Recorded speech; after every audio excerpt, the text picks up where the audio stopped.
Okay. Good evening. We're going to call the public hearing meeting portion to order at this time. So good evening and welcome. This evening, prior to our regularly scheduled Board of Education meeting, we're holding a public hearing regarding the 2019-20 proposed elementary boundary lines. A quick recap of the tentative proposal is that the Fred Assam Elementary boundary will be altered to accommodate future growth. All land and residences north of Rice Street within the Fred Assam boundary will be moved into the Brandon Elementary boundary. In addition to the boundary line change, the administration, along with feedback from the EL staff, Fred Assam staff, and EL parents, are evaluating a centralized or split location of our district's elementary EL program to be included within the recommendation. At this time, I would welcome public input on the 2019-20 elementary boundary line proposal. I would ask that if you want to have a public comment, there's a microphone. We must use that so that we can hear you on the audio. That will be televised. And I would ask that you limit your comments to 3 to 5 minutes, please. And introduce yourself and maybe a couple things about you or how it affects you, or I don't need to know your favorite color or anything, but so the microphone is open. This is your opportunity.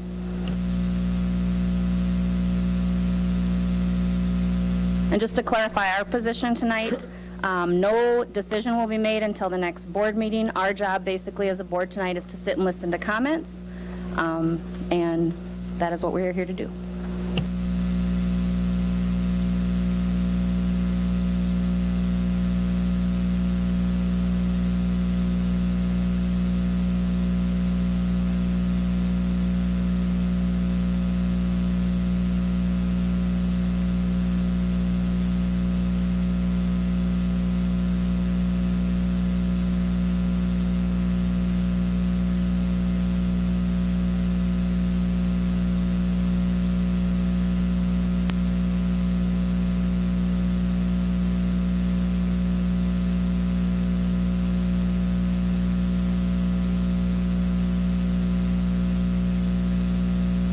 Do I hold that? Oh, no. Okay. Well, I'm Christine Murtha. I'm the EL teacher for 5 through 12. I have with me Lillian Keogh. She's our kindergarten through 4th grade teacher. Being in the position the last 7 years, I used to have to travel between elementary schools to reach our students.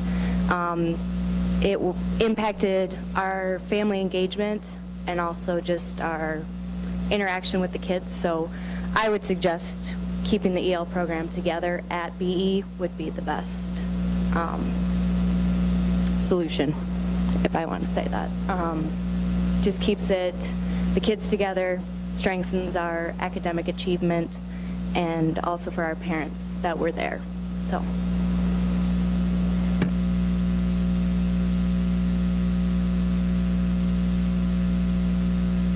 I just want to thank you for your comment, but also for what you both do. Thank you very much.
Just a reminder, we're currently in a public comment period, so if anybody else wants to comment, feel free to approach the microphone and give us your input.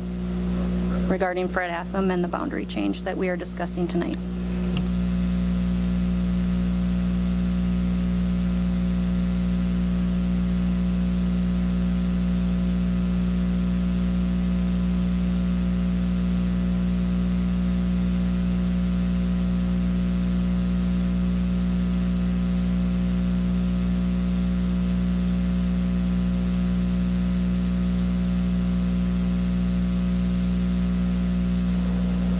You may have covered this, I'm not sure. I just want to ask, what is the concessions being made for children that are already existing within the school? I have a second grader, and I know that if he has to move, it's going to be really interesting. So I was just wondering if you could cover that so that we can understand that, or if it's going to be just kind of a cut.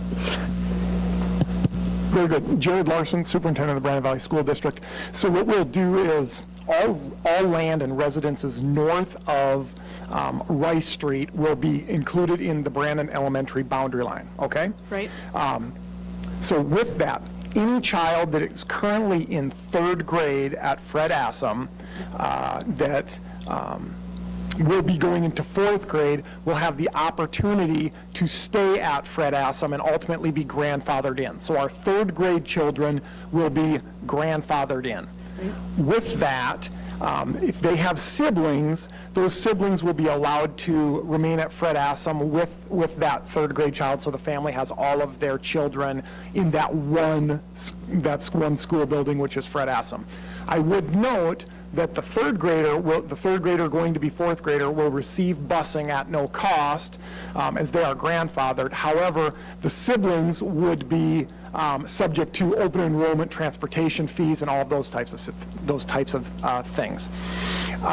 Regarding your situation or a situation specifically whereas a child is a second grader or a first grader or kindergartner, so on and so forth, and they're currently enrolled at Fred Assam and they would like to stay at Fred Assam, they would complete the in-district open enrollment form, and then we would apply our open enrollment policies to the regarding capacities on whether or not we're able to accommodate that enrollment. So my suggestion to any person in that situation that is north of Rice and wants to stay at Fred Assam would be to submit their open enrollment application at their earliest convenience, because those are processed in the order in which they are received, and then we will apply our current open enrollment, in-district open enrollment policy to that. So go ahead. And the open enrollment is subject to a yearly approval? The answer to that question is no. Once we would accept your open enrollment into Fred Assam with the boundary line change, then you would be good for third grade and fourth grade. You would, So the remaining of the time? yes. Okay. Yeah. And it is, it is our hope that we're able to accommodate open enrollments to the very best of our ability in these types of circumstances. But then the second graders or first and kindergarten and so on that are open enrolled would be subject to the busing? Correct. Yes, they would be subject to the open enrollment busing fee. So if you have a second grader and a first grader, for example, and you open enroll them, I believe it's $150 per semester, no family maximum. You would be subject to that fee as you are leaving your designated elementary boundary as of 1920 in the event that the boundary line is approved, boundary line change is approved.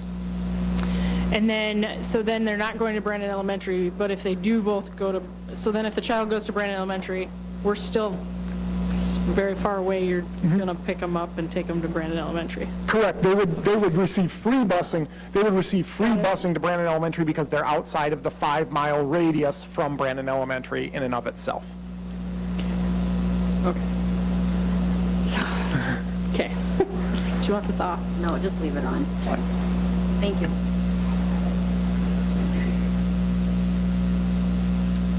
Brenda Google. I have a first grader. So the open enrollment, say this does pass, my kid is impacted. I guess I'd like to know who makes the choice of whether my kid will work for Assam or Brandon Elementary, if I choose to open enroll for that. So to the very best of my ability, I would say we will be looking at a February, March-ish when we process those initial open enrollment requests from Fred Assam. And the reason that I say that is we'll make a decision, tentatively we'll make a decision end of November, beginning of December. Then we got to get through the holiday season. Then we want to communicate. I envision us communicating directly to each family involved, stating that your boundary has changed for the 1920 school year. If you would like to stay in the Fred Assam school year subject to open enrollment, please submit your open enrollment application, et cetera, et cetera. So we submit that communication to families so that they're made aware of a specific deadline, and then we would process that, because we need to do those types of things early enough so that we're able to staff appropriately and manage our existing staff and any new staff that we will be needing appropriately. So a tentative timeline that I would give you as far as telling you would be February, March-ish, which is much earlier than what we usually process open enrollment applications for regarding like kindergarten open enrollments and those types of things. Usually wait till later in the spring, April, May-ish to finalize those types of open enrollments. But in this situation, we'll process those in-district Fred Assam open enrollment requests tentatively end of February, beginning of March. One follow-up question on that then.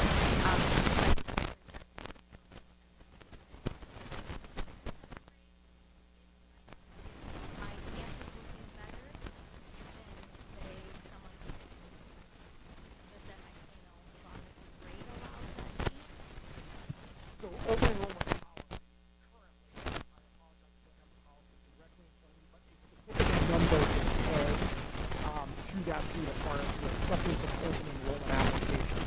So if for example, I think second grade, I want to say it's 20, either 23 or 24. If we are at 23 and the number is 24 and you submit open enrollment application and your child isn't included in that number, then we would be able to meet that number. However, if sections across the board are, say, 25, then that open enrollment application is denied. So what I would tell you is you would know by end of February, beginning of March, and if you can submit it in as timely a manner as possible, that would be certainly in your best interest. Yes, and I would note we have had some parents, a few, handful, 3 or 4, submit an open enrollment request pending the approval of the boundary line change already. So that would be an item to note.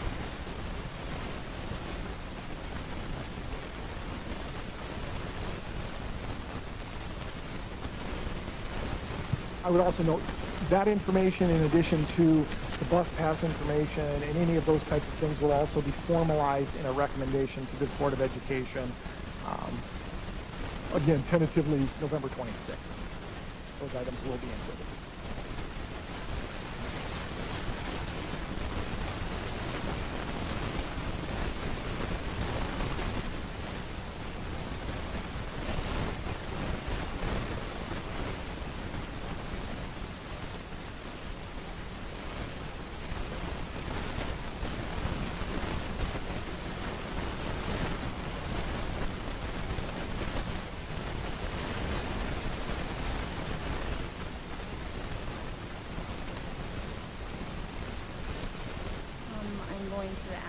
I'm going to ask a couple more times if there's anyone else who would like to give public input.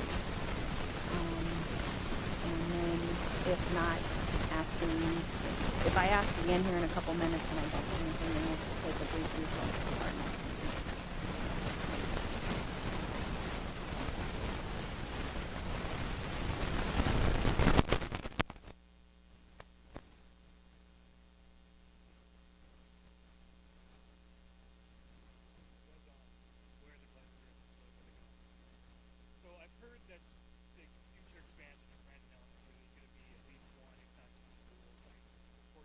Street area that we're going to be built, which I'm assuming a large number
foreseeable future. When I say that, I'm saying 1-2 decades down the road before you would probably be in a situation where you would have to re-alter the Brandon Elementary boundary line. Even with a building to the southeast part of our school, or southwest part of our school district, or to the east side of our school district, this change in and of itself would not have to be readjusted. Anytime you open new schools with the intent of having capacity space available, because we have residential growth in and around those areas, and we're able to accommodate those neighborhoods and increased rooftops, again, for 5 to 10 years down the road. So I would draw upon, like Fred Assam currently, when they built it, how many years ago? Was it 10? 10 years ago, there wasn't a house around, and they needed a really large geographic space to put students in it. That's why you have the boundary that you do now. Now with the residential growth going in and around the Fred Assam building in and of itself, capacity becomes the issue. And we're in a situation where, as even when we alleviate capacity with a new building to the southeast, which I'm not going to give any predetermined ideas from the Facility Review Committee, because we have a large group of people that have worked on where we're going to be building our next schools, and that report will come out here in the very near future as well. But this boundary line plays directly into that. What you end up with is elementary schools that have space to grow and space to accommodate student growth, and the boundary lines in and of themselves last for a substantial period. 10 years, hopefully, is what we look for, because it does. It has a negative impact. When we create our boundary line, we're trying to minimize the impact on students and maximize our usable space. So, great question. Long answer to your question. Short answer, the vision of this boundary line change is that it would be a long-lasting boundary line change that would not be impacted by the building of future elementaries. Thank you.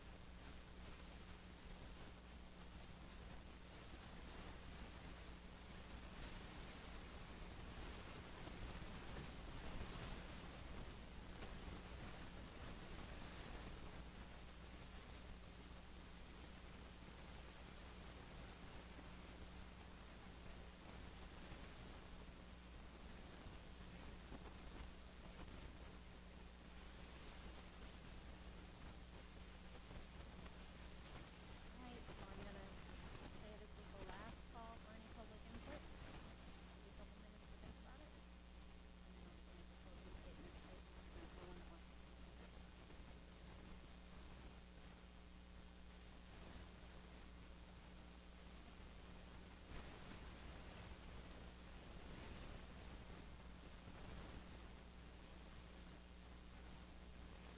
Okay, I can't stay in silence any longer, so if someone's not gonna interrupt me, I'm just gonna go for it. I wanna thank everyone who came tonight and did offer your thoughts, because we do not take these decisions lightly at all. This is a big decision. That's why we pull experts in from our community, that's why we pull parents in, that's why we pull retirees in, business people, to take a look at different things that we're doing. So, I do wanna tell you the Facilities Use Committee report will be at our next board meeting on November 26th. So if you're interested in that, that'll be Monday, November 26th, if you wanna hear that one. And that will be well publicized also. So my conclusion is, as a growing school district, we face some difficult, unique challenges, although we like being a growing school district. Whether altering boundary lines to accommodate for new school or growth, our school board will hold fast to our core operating principle and the goals and objectives outlined within our district's strategic plan. At this time, we anticipate a formal recommendation from our administration in late November on the boundary line proposal and EL program, which I also anticipate will be on November 26th. So that will be a big night for us. So if you have interest in hearing what we decide on the boundary change, and also about what the Facilities Use Committee did come up with from their non-binding recommendations, please come to that meeting. And again, thank you all for coming, and we'll just take a brief recess before we start again at 6:30. Oh, and if anybody ever has any questions, Superintendent Larson's always available for phone call, email. You know, if you happen to drop in and he's not busy, great, I would call ahead. Anyway, but feel free to always ask questions. That's what we're here for. Thank you.